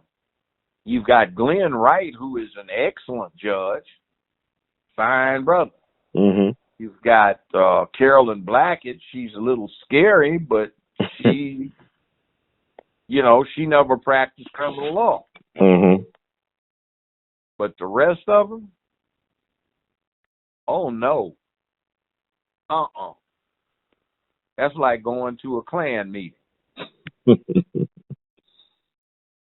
They've got a new sister down there, but I've never heard of her. She came along after I left. Mm-hmm. So I can't talk about her, and I haven't had too many reports back from what's going on down there. But say you've got 2, maybe 3 moderate judges, one of whom is a good judge, but the rest of them are just snakes. They acted as prosecutors like black folk were the worst scum on the planet. And from what I hear, they do the same thing as judges. So they back up that corrupt witch down there, Amy Wiry. I don't know, man. It's like what you talking about. You paint a really bleak picture for, I guess, black people. It is. And the Justice Department just released its quarterly report saying, if anything, juvenile court is worse than it was when they conducted their investigation and found that it was the most corrupt, biased, racist, and prejudiced place they'd ever investigated. And Strickland, that clown we've got for mayor down there, was pushing to get them taken off of federal supervision. Wow. And then you got Stanton the third, Ed Stanton the third. He was U.S. attorney for all those years, and because they promised him a judgeship, he didn't go investigate any of these people that needed investigating. He didn't look into juvenile court. He didn't look into the prosecutor's office and its corruption. He didn't go straighten out the corruption in politics because he wanted the judgeship. Now, what they did is, as soon as Trump got in, Lamar Alexander, who had nominated him, withdrew his name from consideration, and they got McCullough, who got approved immediately. So McCullough nominates him to be over the police investigative board to see if they're complying with a 1978 consent decree that said they would not do surveillance on people for political purposes, which they've been doing. Right. They got a list, or they had a list of people that... So what kind of trust does the black community have in him when he missed his opportunity trying to be an opportunist to get a job for the rest of his life? Oh, it really boggles the mind that we still... I mean, but you think, like, in the age of social media information, that our people be better educated about what's really going on. But a lot of folks don't. They really go off their feelings and how they feel about things, rather about trying to find out what they can know about things. Well, are you kidding? You go on social media, look on Twitter, and how many do you get some little dolled up, airbrushed, fake ear wearing, funny animal nose wearing something with a blue check, and she says, "Oh, I had some blue Jello. It quivered," and get 86.4K likes. Yeah, it boggles the mind, but it's programming though. Like people said, like people talk about R. Kelly, about the girls like that stayed with him in his mansion in Georgia. They've been brainwashed. I'm saying we all been brainwashed. We all been getting programmed with this stuff and how to think and how to respond and how to act. Well, see, the whole thing is an adult is supposed to not be a sick puppy and take advantage of the young, foolish girls like that, nor deal with their stupid, foolish mothers who are willing to prostitute their daughters for advantage. I agree, but if there's a culture of people like that, there's other predators that's probably bigger than him. I know, but that says that's why you should punish that type so harshly. Now, they can't do anything to Kelly in Illinois, maybe in Georgia, I don't know. But what they're doing right now, I think, is, if anything, slightly worse, because what is it? They are trying to deal with an assassination in the media that they could not get done in a courtroom. Right. And Kelly has become the unwitting poster child for an attack on black men. Yep. See, when they attack Kelly, they aren't just attacking a slime ball or fool for putting himself in that position. because he couldn't control his illiterate ass. Mm-hmm. They are putting your face, my face, and every other black man's face up on that poster. Yes, sir. That's what the deal is. And that what concerns me. Like in social media, people think that when people talk about what they're doing to R. Kelly, that we are defending. If people think, well, you defending R. Kelly. I'm not defending his action. I'm looking at today him, tomorrow who. It could be me or you or anybody. So like with the Cosby thing, it's not like Bill Cosby. We're not defending. I'm not defending Cosby, but this man had money and resources, and they still railroaded Bill Cosby. Yeah, I don't got those type of resources. That deal that the DA made, so that they got him to make that statement in the civil case. Yeah, they should be held to that. The new DA, isn't supposed to be allowed to undo what the office promised and say we renege on the deal now that we got him to make an incriminating statement, which he didn't have to do until we induced him to do it by relying on our representation. And the first civil judge on our representation that we weren't going to prosecute. Yeah. But, and the sad thing about it is, they will say to me, if the man was willing to say what he said what he said in that document, in that deposition, he never said that he drugged or raped anybody, but people still believe that. He didn't. Yeah. He just said I gave her some Benadryl or whatever. Benadryl. I used to take 4 or 5 of those a day. But it's not illegal, though. Around. Yeah, Benadryl is not a legal drug. No, and like I said, I've choked down 3, 4, 5 of them one right after the other to deal with these allergies. I never fell asleep or got knocked out. Not one. Yeah, but she felt comfortable enough to come to his family's home and to sleep in his home. Yeah, several times, many times. I don't understand. 17 times. Right. I think it was. So I mean, she feel like she was inferior. Gloria Allred got to her, and what the deal was is typical of the type who is trying to get someplace. She was bisexual, and then she went all the way lesbian. So now it's man's fault for causing her to do what she did. Mm-hmm. But she used to be pretty. Now look at her now. She looks like a dude. Yeah, she's like a cross between Bruce Jenner and Sideshow Bob from The Simpsons. I don't know because she was a character. Look at this thing, too. What about the Sister Williams, who was the college basketball star? Mm-hmm. And then the WNBA star, and she quit. She said 98% of the women involved in this sport are lesbians. And they just tried to rank me out the entire time I was playing. I got better things to do than to put up with this. Yeah, they're not paying you enough to put up with that. Yeah, you're right. Yeah, and then guess what this chick was that was accusing Cosby? Same thing, basketball player, trying to get on as a coach. Yeah, I also heard that she dated basketball star Steve Nash at one point, but he dumped her for a black girl or something. Well, I heard about that, too. Well, she is black.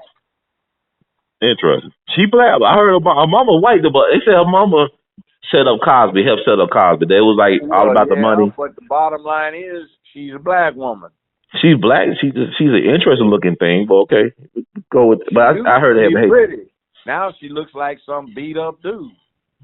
Yeah, it made me question, was Bill Cosby blind then? No, I've seen some pictures of her before. She was quite attractive. Was she different looking in 2004? You saying, or was she still? Yeah. Okay. I mean, they really run a psyops on our people. She just got hard and went butch. Well, I think what Cosby do, I think Cosby is very naive. Even though he's smart and he's successful, he was very naive. He's been in the business too long. Like you said, he couldn't see what a shakedown was, it seems. But also, I wouldn't even say that. I would say this. Mm-hmm. When the girl did it, I don't think she was upset about it. Okay. But I think she got convinced that she ought to be upset. Okay.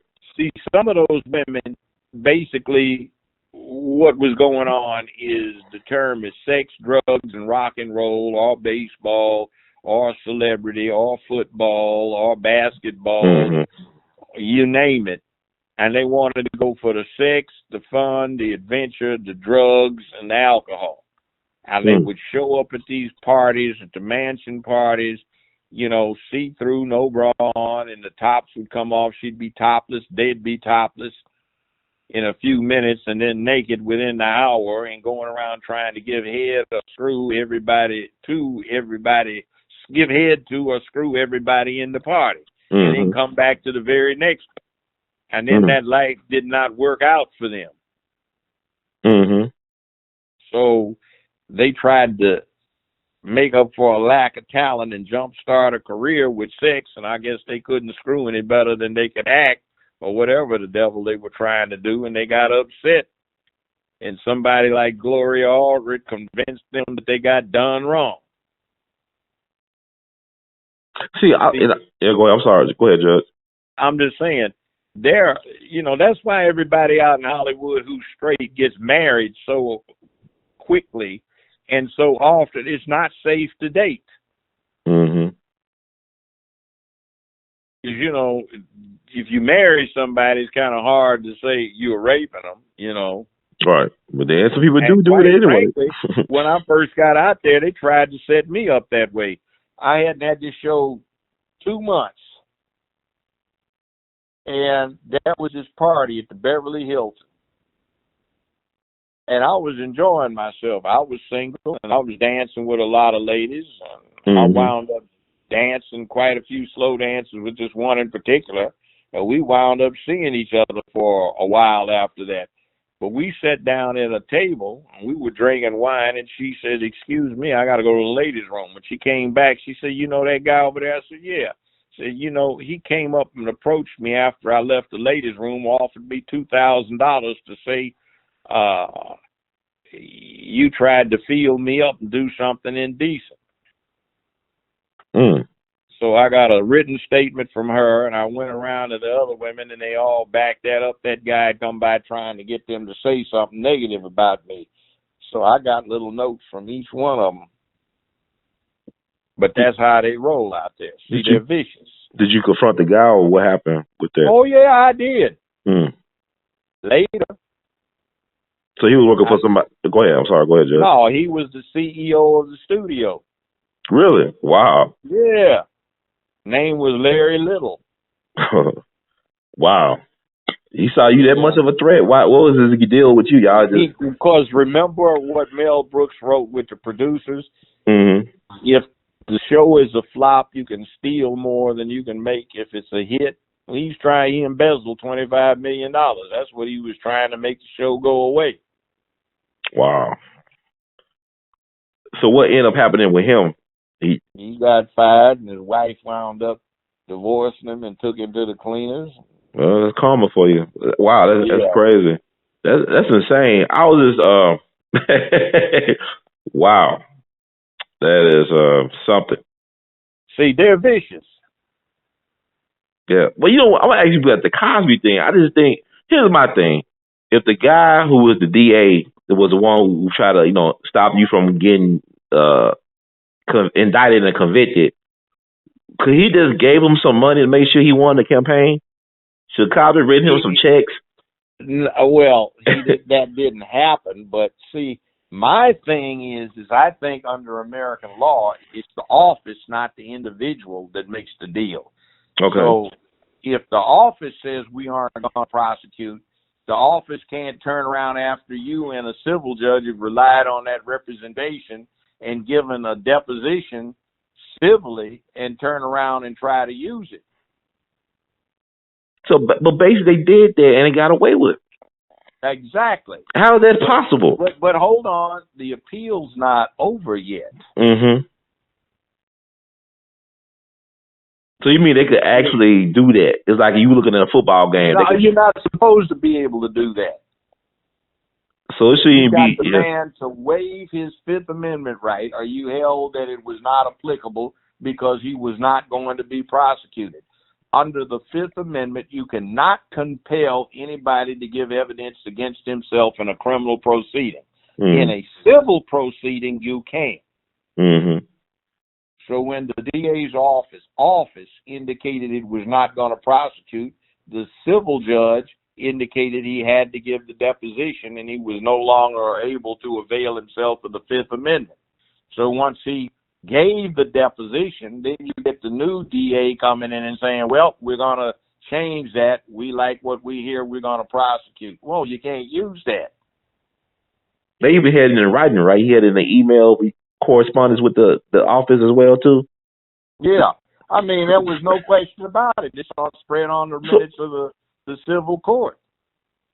So basically, Cosby went to jail. They forced, basically he put himself in jail. No witch hunts. Right. But he was honest. He was trying to be honest. He trusted the process, and the process screwed. Well, no, yeah, but the bottom line is he relied to his detriment. So when you rely to your detriment, that's it. It's treated like it's a real live agreement. Wow. You can't go in there. Just think how that would work. Yeah. Somebody saying, I'm going to retire in 2 months. Nobody knows it. Keep it under your hat. I'm going to grant this gangster immunity so he can be compelled to give a civil deposition. And as soon as we get it, I'm going to retire, and then I'm going to have the governor appoint you to take my place. Mm. Wow. See, that wouldn't be too cool. And it's crazy because, what I'm thinking about is like one of these football games, the referee make a bad call. It's upheld during the game. It costs one team the game. Then on Monday, the league office said, oh, we made a mistake. But the game already been decided. Well, see, it doesn't work that way in the law. That's why you got appellate courts. Mm-hmm. But they can't give his time back. He already spent months in prison already. I know. That's the bad part about it. All that hardship, that's just too bad.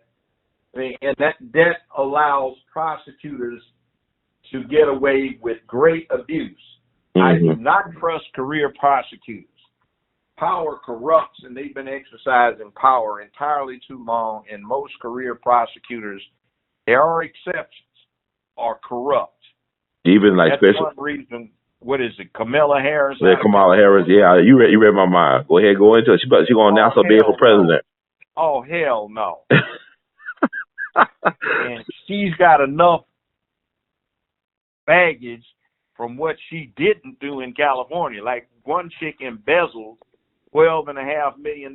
I got taken for $1.25 million. Mm-hmm. And it took Kamala Harris's DA's office 4 years to prosecute the woman, and they let her go on payment of like $25,000, $35,000 restitution. Wow. 5 years, 4.5 years suspended, 5 years probation. She sat on a bench outside an intake for 6.5 hours. They told her to go home. That was time served for stealing $12.5 million. That's amazing. And she didn't even make $35K restitution to everybody. And she's still alive and breathing, walking around. Yeah. Okay. So even Virgin, she is absconded, and I guess she's a fugitive now. But Well, but even Burton Madoff, he's in prison. They killed one of his sons, so I don't, Yeah, but I'm just saying. See, that's under Kamala Harris's thing. There's another thing too. When she was the DA, this guy murdered several people, and now, interestingly enough, the family of the victims are on his side because they say Kamala Harris and the DA's office sat there and tried to work the case politically and made life very hard for them instead of letting the guy cop out like he wanted to. Wow. Guy was going to plead to life without parole. All the family said good, and Camilla and the girls and boys, they said no, we want to make something out of it. So now the case is still pending years later, and they don't even have anything out of it. Yeah, I just don't. But then people go and they feel like, especially like black women, oh, she's an AKA. She was like one of us. She went to Howard University. Things that don't really matter in the long term of things. Long scheme of things, this stuff don't really matter. It's all about a popularity context.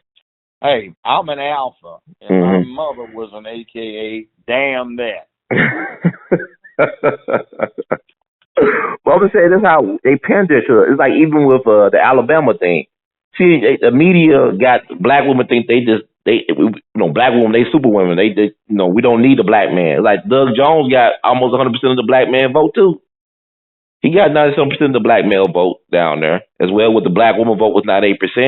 But Doug Jones have done anything for black folks. Black folks are suffering for hookworm in certain parts of Alabama. They got hookworm problems. Jones put a lot of black folk in jail. Exactly. Got a lot of political capital about how tough he was on us. And yet black folks voted for this fool. Yeah. Oh, I can't call them a fool. I think we the fools. How about that? Yeah. It's like Amy Wyrick couldn't be DA right now. What it sound like? Yeah. Well, she shouldn't. Black Box Inc. told me I got 62% of the vote. It was corruption with these corrupt voting machines. That the money has been in place since 2008 to replace every machine. That's 11 years now. And each time it comes up, all they need is a simple majority resolution. You got at least 3 black county commissioners who vote against it. And it's not the same 3 because they've got term limits. Well, the thing about it, Memphis, what sums up Memphis to me best is that Forest Park situation. Oh, that's disgusting, isn't it? Right. Why didn't they should have kept the statue up there. Why didn't they put it up for bid so you and I could have gone down there and bid on it? And the city would have gotten a lot more than $5,000. Yeah, I agree with you. You know how many millions of dollars that piece of property is, and they got it for $2,500. Yeah, and then what's that? No, I'm listening. And then he got even more valuable property on the waterfront down there with the Jefferson Davis statue for $2,500 more. He got about $20 million worth of property for $5,000. Hell, I'd have written a check for goddamn $5,000 if somebody had added 10 cents on top. But even the people that were the forest admirers, they didn't have a chance to even bid on anything either. So it was wrong how they did the whole thing. Yes, it was. It's typical crooked, venal Memphis, Tennessee. But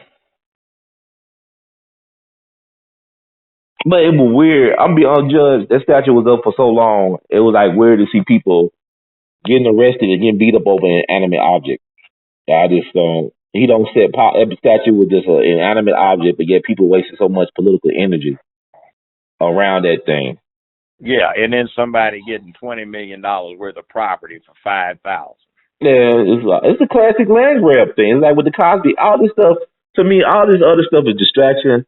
You follow the money still. It's all about following that money trail, that paper trail. You figure out how this stuff really works by following the money still. It's never changed.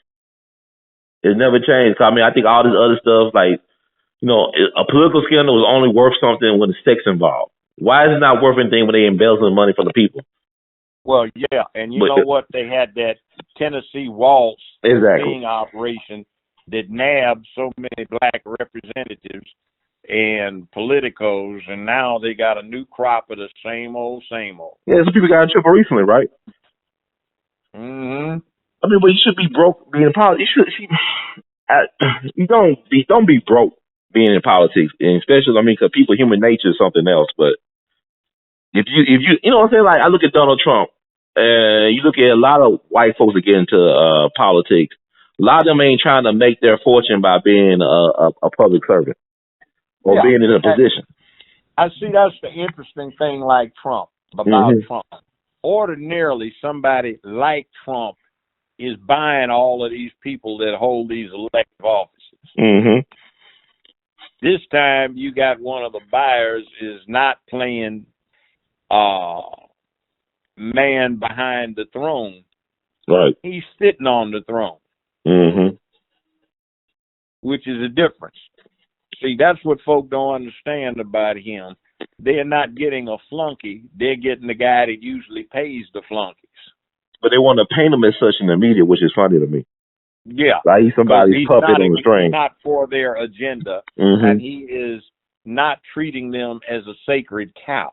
Right. He's going, F you. But with Obama, on the other hand, you could see the strings all the way from Chicago. Who was pulling those strings? Oh yeah, and then say he was a Republican. Basically, yeah.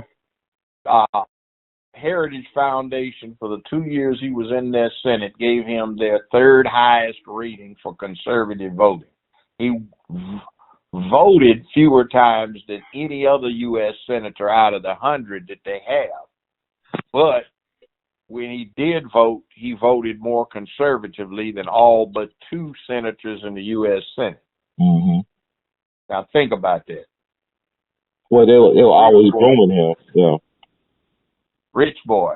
Yeah, they was grooming him for that position, so he had to play it safe. And he already knew the black vote wasn't nothing because we so emotional. We give away all our votes for nothing. We just like the fact that Obama, he looked like us and he got a pretty black family. And I'm going to vote for him because he looked like me. That's the worst decision you can make. Yeah, if he took a can of spray painted him, that would be where the similarity ended. Yeah, basically what I'm saying, but we're not, my thing is, what disturbs to me, Judge, is that people, you got access to information. You could do the research on these people and their positions and who put these people in power. It's like when I talk to people who call themselves activists, who call themselves involved in this woke movement, I ask them, what do you think about George Soros? Who is that? That's the guy who put the $40 million into Ferguson and made it into a PsyOps project and came up with the Black Lives Matter stuff. That's George Soros.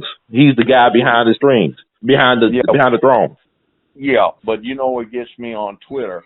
Cite your authority. You go look this mess up. Right, do some research on Google. Damn it. That's right. You only got 240 strokes, whether it's a skip a space or it's a letter. Now, what the hell authority can you cite down there? Go look it up. That's what I agree with you. That's the problem, buddy. I read it. I don't need to try and recall the exact citation. I remember it. Yes, sir. And then I tell people when I do the show, I said, don't take our words for it. Go do the research. Yeah. Let this be a starting point for you to find out stuff on your own. Then come, like what you did with your law students, like have them research a certain side. And then once they come to trial, we're going to switch it up. Learn to see things from a different point of view. Like you always say, Judge, you got to heighten the contradictions. Like the Panthers used to say, heighten the contradictions and you find out the truth. Play one thing out the other. Actually, they got that from Chairman Mao Zedong out of the Red Book. Okay, yeah, they advocate for the Red Book. You're right. So you cited your source. You cited the source. But what I'm saying, we don't even critical thinking is a lost art form right now, which is unfortunate. Because I had blue Jello and it quivered. Well, you repeat it. If you retweet it enough, it becomes the truth, right? As Goebbels retweeted enough, it becomes the truth. And also, I was thinking yesterday, I was thinking about Ida B. Wells Barnett, who had starred in Memphis. I wonder how would she approach this social media lynching of black people. What would be her thoughts about all this in this day and age? Well, too many of the black folk that might stand, that you would expect to say something or stand up to it, are too vested in being promoted by the same media that is doing this. And they are stepping lightly because they are probably nervous about something else coming after them. They tried to get on Morgan Freeman. Oh, yeah, it didn't work. It backfired. No, because Morgan Freeman is just like granddaddy you run into. You go to a family gathering down in Mississippi. Girl, Mom, come here. Look at this girl. Ain't she grown? My goodness. And that's the way he talks. That's right. I've seen him do it. So that's all he's doing. But they're going, he sat there and looked about how I've grown. I was insulted. Oh, goddamn. Give it a break. And then try to say that he was sleeping with his step-granddaughter who got killed by her boyfriend up in New York. They put the rumor out that he was sleeping with his step-granddaughter who got stabbed to death by her boyfriend on a sidewalk. Yeah. Let me say this. If you are a celebrity all kinds of sick folk put all kinds of nasty stuff about you out there because they don't like it. Mm-hmm. Most of the time, it gets no traction, but it's all some junk that's out there that somebody can go back 10 years ago. Somebody said he did such and such. What do you have to say about it? Basically nothing, because it doesn't even have any ring of truth to it. It's just some psycho that got upset. I got some fool that I ruled against in a case way back 18 years ago and 19 years ago. And what happened was he sued this woman, and I ruled for the woman. And I told her, I said, see, you got into a bad situation from trying to hustle this guy, but you got the right of it, so I granted her the verdict. So he filed a lawsuit claiming that I badmouthed this woman, so I should be liable in damages. And the court dismissed it, saying you can't sue for somebody else. And what was going on is she testified that he liked to come in and watch her taking a dump on the toilet. Wow. And wanted to do something like sniff the toilet paper when she got through wiping her ass. So he's been trying to go out and do all kinds of nasty stuff for going on 20 years. But, you know, you got stuff like that. On an airplane, and something told me to hold up, and this guy faked falling. So I sat down quickly before he even did it. He didn't see that, and he tried to act like I shoved it. I said, nope, I got 4 or 5 witnesses here. You fell on your ass. I wasn't anywhere near you. But you see, you have people that'll do stuff like that. That's right. That's like staging an accident, sharply pulling in front of somebody in an old car and then slamming on the brakes so the Mercedes rear ends you, and then you got a lawsuit. Mm-hmm. People do some devious things out here for some change. They do. I also got to ask you before we go, your thoughts about the Ed Buck situation out in Hollywood or in L.A. with the 2 black gay male prostitutes being found dead within 2 years and no charges being brought forth against them. Now, you know, and I know, LAPD wants to arrest anybody for breathing raggedy. Right. Yeah. You got 2 dead bodies up in your place in less than a year and a half? Mm-hmm. Oh, no. Now, I would say this, maybe they're trying to cover their butts and dot all the I's and cross all the T's so they'll get a good case. Mm-hmm. But then this is the same LAPD that rushed the judgment on OJ. Right. And the Rampart scandal, too. They didn't waste any damn time. And had no case, but look what they're doing. I know he's a powerful donor, too. I know he's good. He's tight with Clinton's anyway in terms of money donations. But I'm saying, like, I wonder, do he have any other, I think he's from Arizona. He's a spokesman for LGBTQ. So they basically just protected one of their own. Like, he got some powerful protection in the system. Yes. But why are these black guys still going over there? I mean, I'm sure he had, well, he's paying them good money, but I'm sure the second didn't know anything about the first. Okay. Do you think he had other black men over at his house without any problems, or he just... I have no idea. That's not my game. I don't You ain't trying to get too far into that. All right, I understand. I have no idea what that game's all about.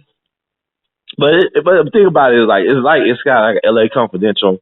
Like, you know, if you got the money, you got the right protection, you weigh anything. I remember I read somewhere about Bugsy Siegel being out in L.A., and he got indicted on murder charges, killing one of his fellow mobsters from the East Coast named Harry Greenberg. And what he did was he told the DA, I gave you $30,000 for your campaign. I want it back. And the DA gave it back to him. And he beat the charge. He never, well, see what I'm saying? Bugsy Siegel, they say he's a killer, but they never proved it in the court of law. They killed Well, anybody. they murdered him. Right. In L.A., in Beverly Hills. L.A. Confidential, that movie was interesting. Mm-hmm. That is very close to how I remember LAPD growing up. Mm-hmm. That wasn't an exaggeration. I believe it. Yeah. So, Judge, I guess we're going to be looking forward. When is the first show coming out on TV? I'm not sure. I'm just taking it a day at a time. But you about to be in the process of shooting the pilot episode soon? We've already done some pilot episodes. Okay. What is the black woman that was working for Trump? Omarosa? Yeah, we interviewed her already. Oh, that's cool. Okay. Prior to her little dust up in the White House. So she ain't talking about her book, so that wasn't even on the radar. No, this was earlier, but it's just a sample. All right, cool. So in fact, let me give you the citation for this thing. You go check it out. Mm-hmm.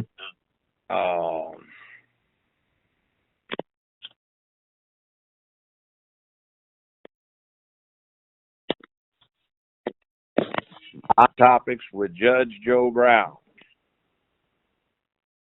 Court show veteran returning to new syndicated series. TV series final. TV SERIESFINALE.com. Mm-hmm. That's the site. TVSeriesFinal.com. They got a little thing. Vote that you'd like to see the Judge Joe Brown show come back. Mm-hmm. By the way, guess who they're giving a judge show to? Marsha Clark. Nope. Snoop Dogg? Nope. I can't tell the judge. I'll be all day guessing. Famous for having people fight on his show. Jerry Springer. Yep. I can believe that. You know, he was the mayor of Cincinnati. Got in trouble for writing checks to prostitutes or something. Yep. The granddaddy of them all. Jerry Springer. The Auntie Donahue. That's what I call him. The Auntie Donahue. That should be interesting. You know, I think he was a guest of honor at the Cooper Young Festival a couple of years ago. I think it was like several years ago. Yeah, guess what? What? What they say about 85-90% of Hollywood. Yeah, it was gay. I didn't say it, but What's your why you want to be around that type of culture though? I mean, you say you're very much an alpha male. I don't. Okay. I didn't hang with them, but it's some good money. Okay, so it's about the money. Okay, I got you. And I also, in spite of them, I got something to say about character too that I got out to the American public. That's true too. Look, a lot of people are fans of yours out here. They really want to see you back on TV, and you'll definitely be filling the void because it's hard to get any strong alpha males on TV. It's like alpha hetero males with a lot of positivity that can have an impact. It's like it's been outlawed. I mean, Bill Cosby, you know, with the Cosby Show. I mean, it's like they're destroying black men right now. It's not about, like you said, it ain't about Cosby, it ain't about R. Kelly. It's bigger than that. Yeah, it's an attack on the black man. They're using black men as a launch jump-off point to attack white men. Mm-hmm. See, that's what the real problem is. The issue in America may still be race, but it's being quickly caught up with an anti-straight campaign. Mm-hmm. You know, like my saying, straight is strong. Mm. It's our job to be strong because families, children,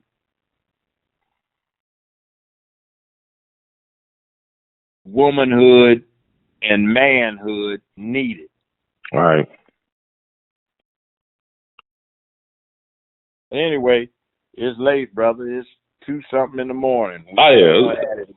I appreciate you going, man. I will wrap it up. Thank you, Judge, so much. In the words of Great Duke team, we love you madly. Keep on producing and pushing. Also, people follow Judge on Twitter at Judge Joe Brown TV. It's at Judge Joe Brown TV without the blue check mark. That's him. Yeah, that's me. And like I said, the gay folk have been running some beautiful and brilliant political maneuvers and got great PR. I wish we had it. They have a right to do what they do, but anytime social and political policy is made, just like anybody else, LGBTQ is subject to the same pushback that the Republicans are and the Democrats are. Yes, sir. Ain't nothing personal. It's just some of this is bad public policy, particularly where it concerns children. And this is Straight Talk 2019 with Judge Joe Brown signing off. Okay. All right, blessings.